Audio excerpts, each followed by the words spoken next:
Busia, a border town between Kenya and Uganda, is home to a variety of mobile populations: truck drivers, immigration officers, customs officials, sex workers, and businessmen. It is 6 a.m. in Busia. Traders hustling for business weave in and around stationary trucks that line a long, parched road. Music pours from bars, alcohol flows freely, and female sex workers gather around local clubs and hotels seeking out clients. With notable income disparities between relatively wealthy populations and impoverished women, paid sex is rife. This social context fuels risky sex and subsequent HIV infections. Sex workers and their clients along transport corridors face many obstacles in accessing effective HIV prevention programs. The International Organization for Migration, along with the Kenyan National AIDS Control Council and the Kenyan National AIDS and STD Control Program, is working to raise awareness on the issue.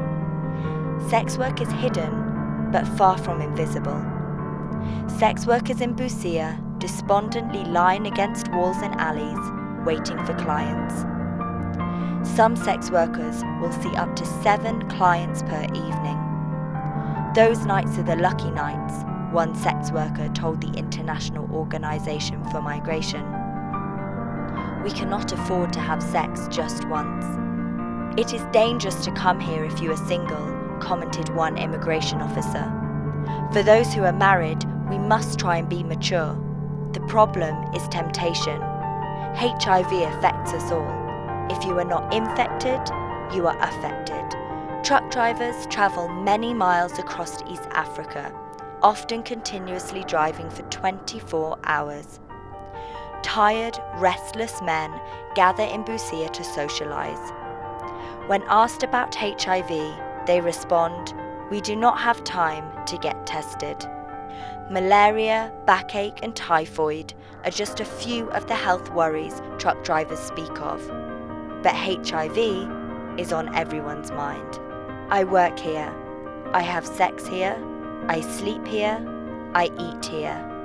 Many migrant sex workers rent a room in a hostel where they live, work, eat, and sleep. With little income, they are forced to use their private space for clients. I can't feel any emotion. There is no feeling. I am just doing this because I have to. Sarah Namakula is a 19-year-old female sex worker from Uganda. She earns just $3 per shot, meaning sexual transaction. Her father died when she was just 13 years old, followed by her mother at 15, both from AIDS. Sarah had no choice but to leave her small village in western Uganda in search of work.